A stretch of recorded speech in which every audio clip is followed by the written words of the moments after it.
Austinites, listen up. We've all heard the talk about quiet zones along the Union Pacific rail line, sections where a train will not sound its horn. It's been years since the city first talked about the project. In fact, KXAN has been investigating this for 3 years. And some good news tonight, Union Pacific is ready to move forward. We'll be checking in to make sure they keep their word. Our Josh Hinkle has more. We pressed for answers, and now Union Pacific tells us it's finished its engineering study and plans to present a cost estimate to the city as early as next week for 5 crossings in South Austin. This one here in North Austin at Duval is already a quiet zone because all it needed was median improvements. Everything else was already in place, the signs, the lights, the gates. See, it's all about safety, and that's why it's taking so long in South Austin for those crossings, and I'm told it could be more than a year before they become quiet zones too. It's supposed to be a no-blow zone. Not quiet enough to hear the crickets chirping, but a lot less loud than before. And they used to blow all the time. They'd start way back there and come all the way down blowing that horn. And it was bad. Good news for James Bell. We come across right here. Early last year, the Union Pacific Railroad crossing on Duval next to his home became a quiet zone. A section of the tracks where trains usually can't blow their horns. A designation eventually coming to 5 crossings in South Austin too.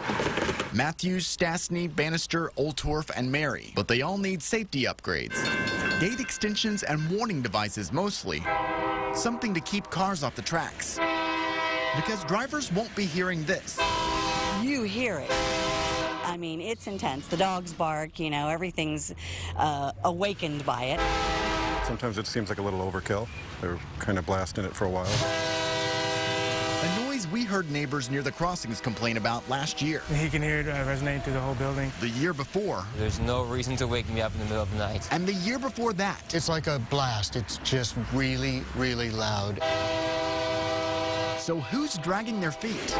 Union Pacific agreed to start engineering studies last July. Now, nearly a year later, the report is done. The city still has to crunch the numbers. Then the two must reach a final agreement. Only then can the crossings get new safety equipment. The city says that could take another 6 months to a year. We ask for their patience. It's a long process. It's a waiting game for the city. Since Union Pacific owns the tracks, they set the schedule. One where caution is a priority. Their website says Union Pacific believes quiet zones compromise the safety of railroad employees, customers, and the general public. It's known that if the train does not sound its horn at the crossing, the chance of a crash occurring increases 68%. I'm sure it's better, you know, a couple people being annoyed by it than, you know, somebody actually getting hurt. And that's when a train came. Bell says there's been a few close calls at his crossing since trains stopped sounding their horns. As they come around the corner, they finally see the gate, then they'll stop really fast. A balance between silence and safety. He understands why the railroad doesn't want to rush this process. I hope they don't land on that track, and if they do land on the track, I hope they back up quick enough. The city says it already likely has enough money to pay for the crossings in South Austin through a previous bond, but it can add up. Just adding medians to this crossing in North Austin alone cost around $30,000. In North Austin, Josh Hinkle, KXAN News. The city has already put $131,000 into this project for minor upgrades, staff time, and consultant fees. The city's also looking at other quiet zones for Paul and Pressler Streets, but there are no specific plans just yet. These have been a point of concern for nearby neighbors because both crossings are private, places the train is not supposed to blow its horn.